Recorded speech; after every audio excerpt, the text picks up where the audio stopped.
happened. People thought I had a third heart attack or something. I never had a third heart attack. I was in hospital, ICU, yes. Yeah. But it was a direct threat on my life. Really? Yeah. How much of that can you tell us? I know you're private, but how much of that can you... Yeah, I think the heart attacks were... I always thank God for surviving them. And they were what they were. And they were both on occasions, once at the Virgin Active in Rivonia, then the other one was at the Fight Club in Bryanston. So they were both in training facilities. You're trying to keep healthy, but boom, heart attack. But these other two incidents, being a direct threat, means that different masking agents were used on me. So that even if they had 5 specialists that were there to attend to see what it was that had happened to me, they were not able to diagnose. Wow. But all I know is that I was closer to death in those incidents than I was in a heart attack. Jeez, did that change your perspectives at all in terms of the man you are now compared to the man prior to all of this happening? Are you able to track something that did change, or your perspective on life in terms of how you go about living your life? If I change, then it means I'm succumbing. I would never be apologetic about anything. I know people, maybe because I know from where it comes from, and when people always say, no, but please come back to SuperSport, come back to this. And I say, I will never be able to go back to those platforms, even if I wanted to, right? I was fired from both of those platforms intentionally. On days when I was winning awards, I was being fired still. So it wasn't about the quest for excellence not being achieved. It was for other reasons. It was an instruction. So when a person gets an instruction from somebody, then they've got to fire you. So if you get fired and they still see you walking, then they got to get rid of you one way or the other. So that was for me, my journey. And it's a case of, okay, so do I start or stop asking the questions that I'm asking on radio, on the talk show that I've been given? Like never before. How does a 1 hour, 30-minute radio show cause so much havoc? Because now it's front page this, front page that, Robert this, Robert that. I'm like, guys, I'm just doing a little sports show. So how is it so important? But it was important because those were questions that I suppose, in hindsight, I was not supposed to ask, because it exposes individuals about whatever it is. But still, deep down inside, my love for the local game of football never waned. I still loved it. Maybe my opinions or being opinionated stem from me, seeing little pockets of things of, how can things improve? How can the football get better? How can the players be in a better place or be better remunerated or whatever? It was never from a space of, I want to destroy the game. It was, this is the way we've been. How can we improve it? So a guy that I'll always respect was, the late Trevor Phillips. Trevor knew when he came for an interview, I would give him a hard time. But at the end, he would come with this very big baritone voice. Robert, you had your bloody questions. What the hell, But he was out with a smile. Because he knew I carried a duty for the public, not a duty for me. I don't gain jack from being direct and honest and asking the kind of questions that I was asking. But he was able to take it like a champ, He knew that his authority was being questioned. But he also realized my passion and love for the sport. And a lot of the times, and that's the funny part, is that whatever the suggestions were that I'd put forward, I would see it happening. Now they make an announcement, this and this is happening in football. Oh, okay. You might not say it, but I see it, Then they'll start running campaigns. I would play the Johnny Clegg song, Itigite Sandlin. Then the next thing, running with it now. Hey, Bafudru, hey, our slogan, Itigite Sandlin. We played the old clips of the song, the winners, we are number one. And then the next thing, hey, Chiefs are using it at the stadium. But hey, they had all forgotten about all of these things. There are many things that happen like that. But again, I'm saying it was never personal. But obviously, people that felt otherwise took it personally, to an extent where, if we want to end somebody's life, you means it feel very strongly about it. But what I would have wanted was for those individuals, because I have respect for them till today, is to basically say, Rob, listen, let's have a sit down, let's talk. I'm not happy with this or that, I'm not happy with this or that. But then don't expect me to apologize for an opinion. Nobody apologizes for an opinion. I can get back and say, oh, I was wrong factually on this. I take it back. If it means I have to go back on air, then I'll go back on air and say I take it back and I apologize to the authorities or whatever. Or they could have taken me to court.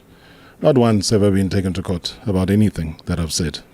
So, yeah. Rob, if you could separate between Rob Marawa, the person, and Rob Marawa, the brand, how would you describe Robert Marawa, the brand? Because obviously there's interviews, there's the questions, there's the personality. Because, you're a great storyteller, number one. Number two, you're like the Oprah of South African sports because you get to ask the questions that no one else either wants to ask or can ask. And we get those answers as a result. When you look at your brand, what is that? What is Robert Marawa to us? I would hope that he is a person that's made a change or a difference in terms of the sporting fraternity. I would hope and pray that, in the times I've been asked whether it was as simple as doing PSL awards multiple times, that it meant, number one, I earned the opportunity. I've done a couple of times with the CAF awards. It means I would have earned the opportunity. In my earlier stages, when South Africa hosted the President's Golf in George, and I was asked to MC. So I'm MCing not just to South Africans, this goes to the entire world. We've just had the President's Cup a couple of months ago in golf, and I knew nothing about golf. I just knew my dad was a caddy when he was growing up.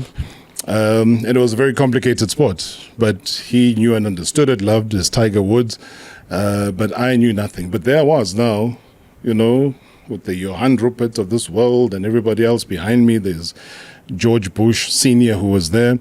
Thabo Mbeki, then the president of the country, was there. There was Vijay Singh, still the golfer there. The young Tiger Woods was there. Madiba was there at the event as well. And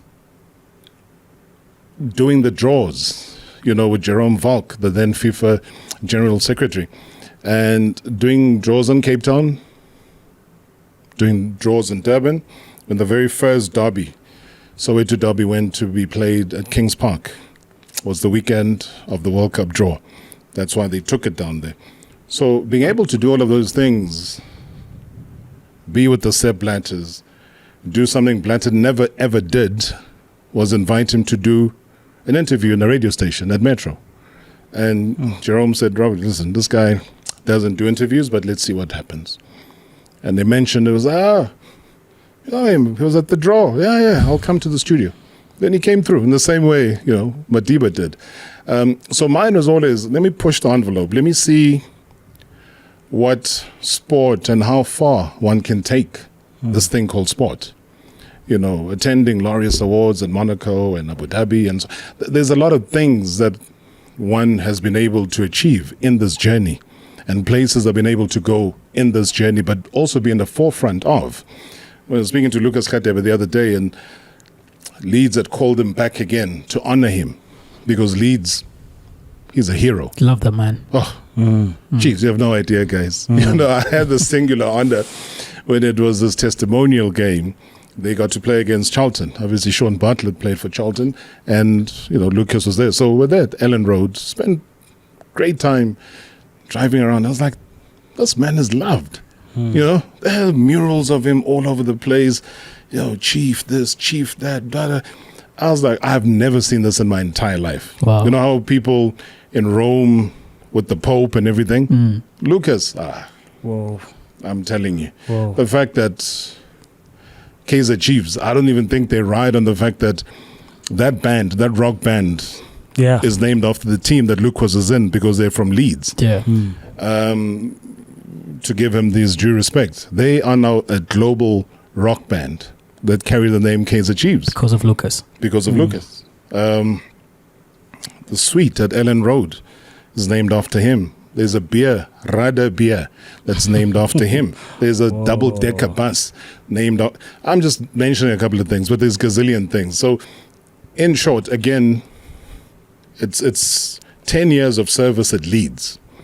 And then I get asked at Ellen Road to pick up the mic and address the full house that was there and introduce Lucas to the audience and to the world on his testimonial.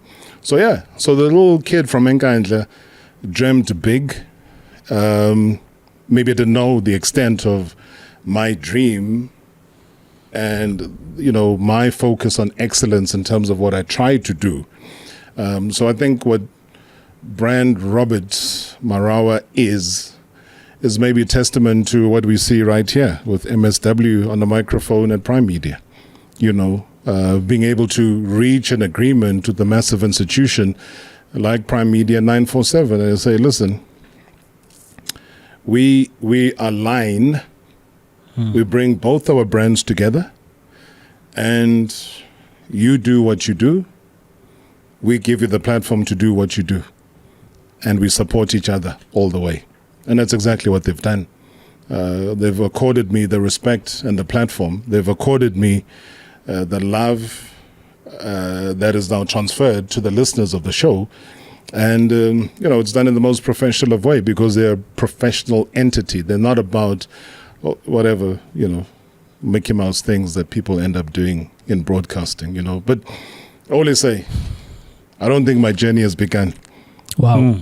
I don't think it's begun.